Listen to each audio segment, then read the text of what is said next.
I think they got enough eyes out on all of us, and I think they could just take that down. It wouldn't bother me a bit. All I'm asking is, like, let's pump the brakes, because I don't think a lot of people understand data. None of you can guarantee there won't be a security break. Flux cameras make it easier than ever to search for citizens' movements without a warrant. The biggest concern was who has access to the information, to the data. Since we first told you about flock surveillance cameras a few weeks ago, the anti-flock movement has exploded. Get the flock out is what it's called. It's exploded all across the country. People are spray painting them, tearing them down, demanding they be removed. Initially, these cameras were sold as crime-fighting tools to help police catch kidnappers and track stolen cars. And they do that. Just this morning, police in California were able to catch an alleged kidnapper using flock cameras to locate the suspect. Happened also in Atlanta last week. Critics argue the real danger isn't just the technology, of course, it's who has access to it. Every time your car passes one of these flock cameras, it logs your license plate and creates a record of where you've been. That record sticks around for at least 30 days. There are already over 120,000 flock cameras around the country. But some police officers have begun misusing the technology. Just this week, the Washington Post reported that number is at least 50 and growing. This week in Mooresville, North Carolina, just north of Charlotte, a female officer allegedly used the department's flock cameras database to track her ex-boyfriend's wife's movement 31 times. Just today, the chief of police said they've already found 10 other questionable incidences of potential abuse by other officers. Tonight, that man, Mooresville Police Chief Ron Campurciani, joins us. Chief, first of all, I want to say to our viewers how exceptional it is that you are here. Very rarely, when there's these kinds of allegations, does a chief of police come out and be willing to go on national television and talk about them. I applaud that, and our viewers are certainly grateful for it. Your constituents should also be grateful and reassured by it. These 10 other incidents, 3 of them, I understand, are potentially significant. Can you tell us what they are? Well, I can talk in generalities about it, right? When we went through our audit, we saw that there was 10 incidents, officers that showed us some concerns. As we started to go more through the data, she was obviously the first for a number of reasons, right? I mean, she's tracking her boyfriend's ex-wife. There's a problematic. They're in a custody battle.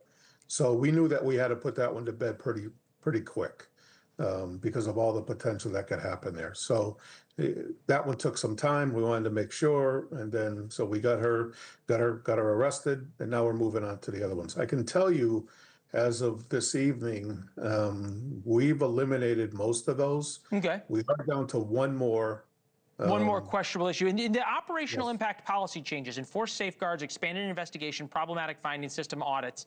The department will maintain its strict 30-day recurring audit log to spot unauthorized searches. Officers must now provide active case number and answer verification prompts for every single search. The question I would have is, why wouldn't these safeguards have been in place before? Yeah, I think, because Flock is so new, that they have a pretty detailed drop-down menu that's used. But what we found is that the drop-down menu doesn't have everything that we need in there. Okay. And I think, unfortunately, events like this spotlight the little problems that could be in those systems. So we put an additional safeguard, as you said, to have a case number in there where there has to be a little more information about what you're doing, where you're doing it, and just more information that we need, that we feel comfortable having. Okay. There have been dozens of cities that have now canceled their contracts with Flock because people are now seeing what access to information the government has. The CEO of Flock was on NewsNation earlier today. Take a listen. We believe that everyone has a fundamental right to be safe, regardless of what zip code you were born in. Any level of abuse, greater than 0, of Flock or any police tool is unacceptable. When you're given power, which is what we give to local law enforcement, accountability has to be there. I do appreciate the somehow making this about safety, no matter whatever the zip code is. Props to whatever PR company gave him that advice. This is the first interview I've seen of him. But I guess the chief would be, if residents are so concerned about this, and it's clear people are upset, angry, scared by now this surveillance technology, why not just turn it off for a while? Well, for us, I can tell you, boy, it's just been such a game changer here. You know, Mooresville's been growing exponentially for the last few years. We're just outside of Charlotte. We've doubled in size over the last 3 to 5 years, and we're going to double again in the next 3 to 5 years. So, and with that comes crime. It just does, right? You got more people coming into the area, more things. This has been a game changer for us. And to say like, well, let's just turn them off.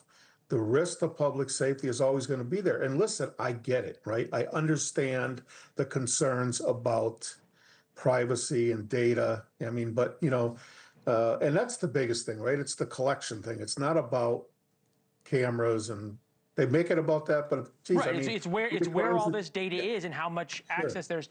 Hey, Chief, absolutely. We got to run, but I want to just say again how much we appreciate you coming on and what it says about you, about transparency. We need more police chiefs like you willing to come on and have these kind of conversations. Thanks. I appreciate that. Yeah, thank you. We appreciate you. Thank you for watching. Subscribe below and download our NewsNation app right now on your phone, and you will get fact-based, unbiased news for all Americans.